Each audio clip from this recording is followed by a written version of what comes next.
take a little walkie here. I want to tell you about 6 things that I like about Cambodia and one that I do not like. Well, welcome back to Autumn in Asia, Cambodian style. Like I said, 6 things I like and then 1 I don't. And of course, I got my notes as always. So let's begin with this. Let me turn you around so you can see where I'm going. 6 things that I do like about Cambodia. First of all, and for the people that I know that live here, the expats and all that, you know, talking to them or watching their videos or whatever, I think they would agree with all 6 of these, if not 5 of them, which is interesting. First, I want to start out with the people. The people are just absolutely wonderful. I'm sure you've heard that several times. And they are. I'm going to tell you a little story about that real quick. When I first got to Cambodia here a couple of years ago, I was struck by the friendliness of everybody. And I'm not talking about, you know, the tuk-tuk driver or the guy trying to sell me a t-shirt. No, I'm talking about when you actually get out into the countryside, start knowing the people. It just struck me, and I'm not used to it. And what that was is it was so nice. It was like, oh, what kind of scam is this? What are they trying to do? Oh, I gotta sit with my back against the wall, things like that, you know, like you see in the movies.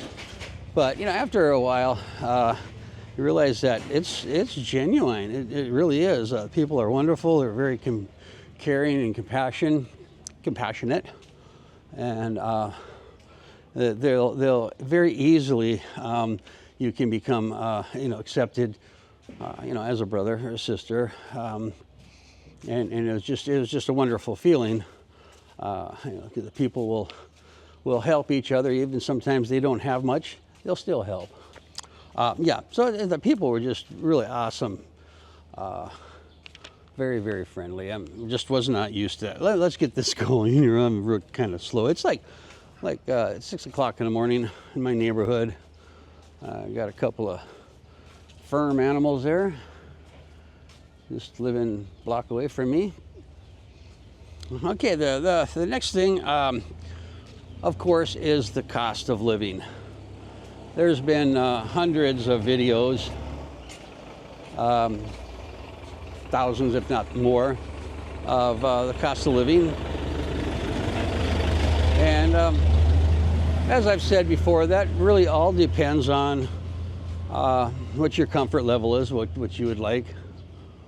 I mean, you can live in a $60, $70 a month room, or you can, you know, you can get a huge frickin' house somewheres for $2,000 a month. It just all depends on what you want, you know.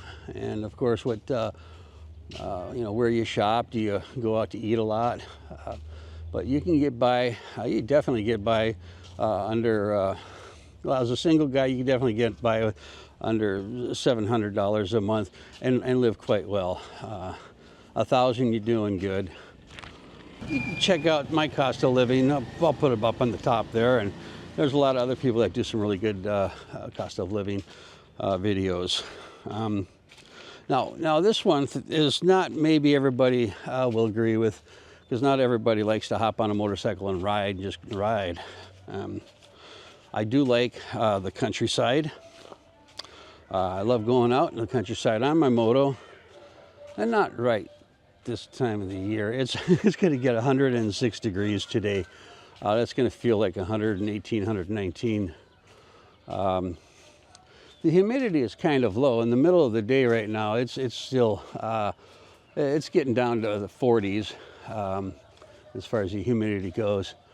But yeah, at nighttime, it shoots way up there.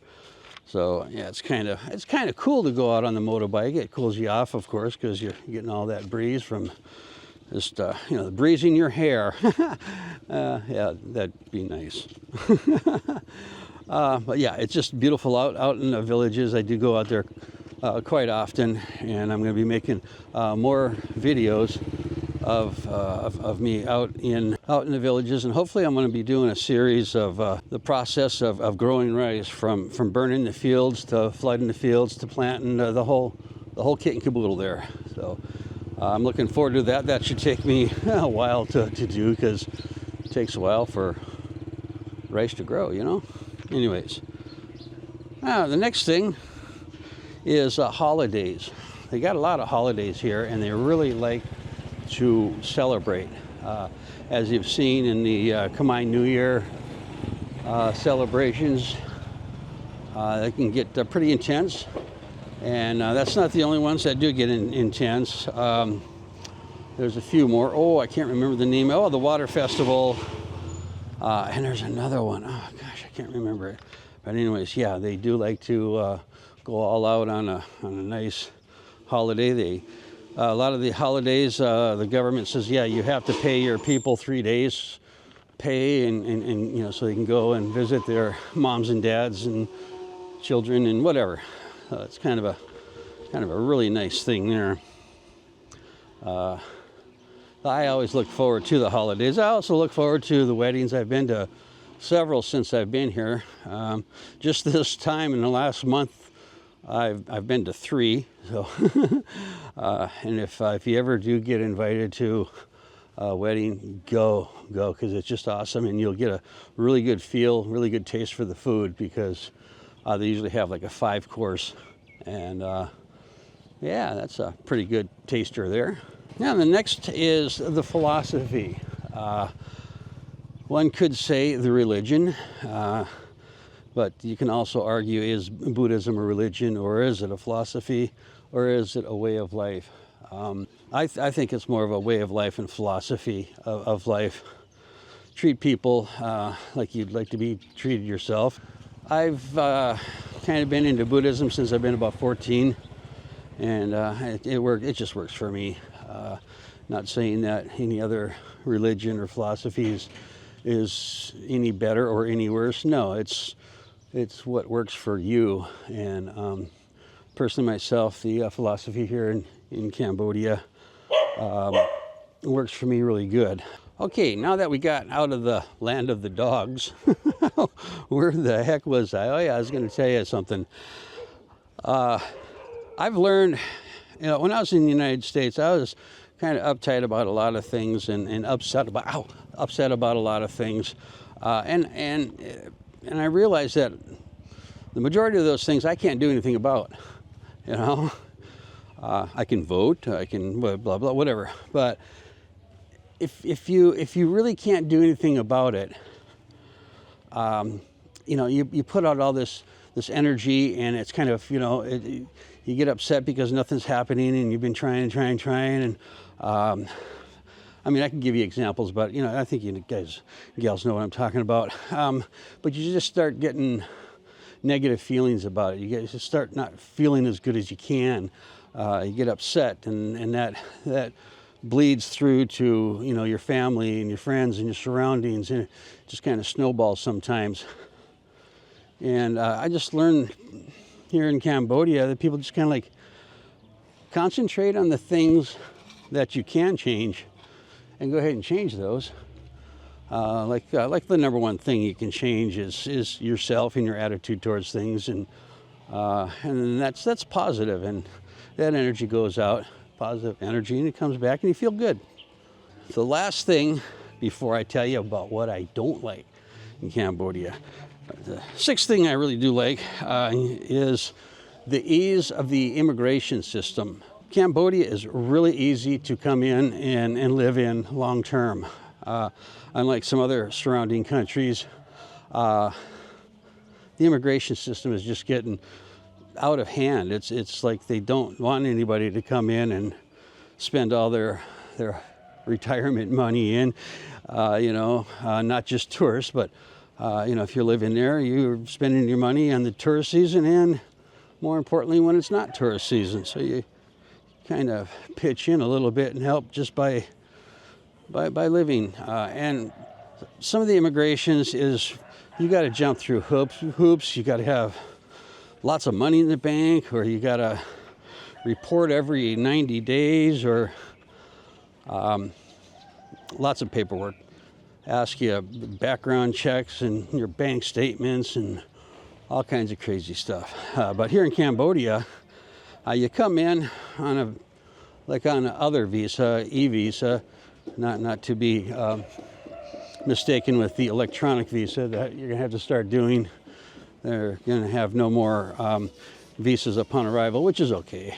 But you come in under an other, and then once you're here for about a week, week and a half, you can go and you can change that just by going to a travel agent or whatever, and you can get a 12-month visa. That's multiple entry, so you can leave the country as many times you want and come back without having to pay any border fees or immigration fees.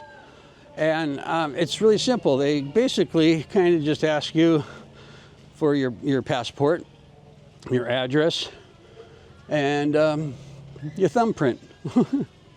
And of course, $280, and that'll get you 12 months. Just a regular R visa. $280 a year, usually a $10 processing fee, because you can only do it down in Phnom Penh.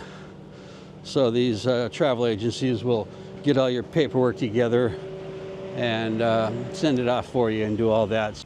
I think in Southeast Asia, from what I understand in my research, it is the easiest country to come and live in long term. Every year you just renew that 12-month, and yeah, people have been doing it for years and years and dozens of years, no problem. Now, you might be wondering, what is the one thing I don't like about Cambodia? Is the poverty. It really bothers me. Yeah, every country has their haves and have-nots. Your rich people, poor people, middle class.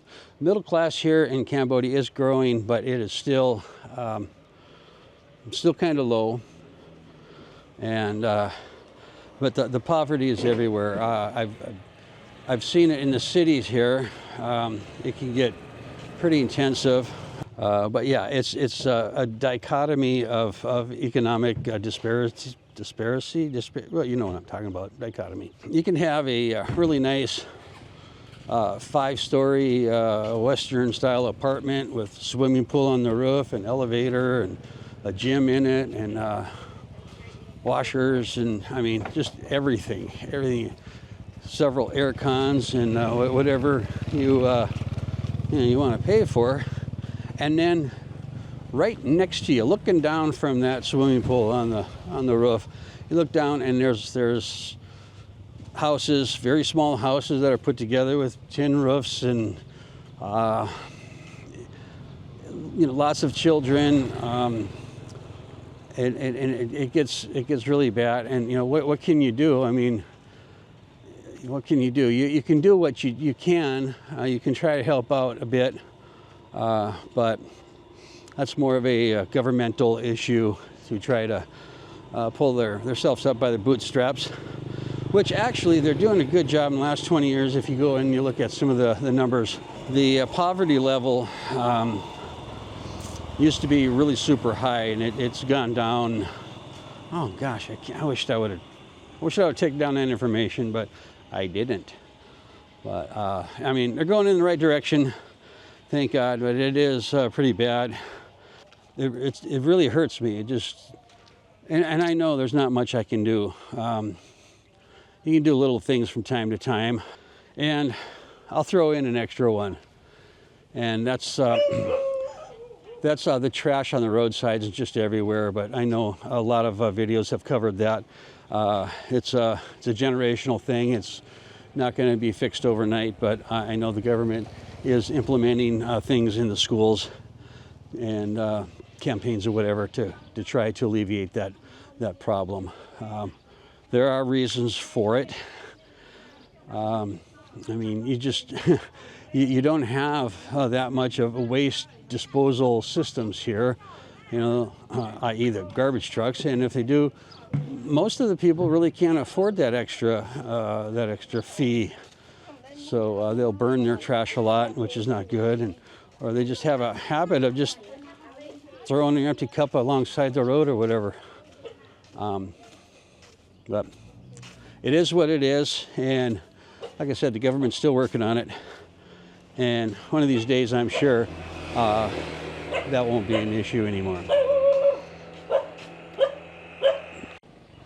Okay, well, I've rambled on long enough, and it is starting to get quite warm out. I think it's time to go have a ice cold cool tea or something. So you know, if you're still here, you are my #1 fans. Have a great day now, and I'll see you on the next video. Bye.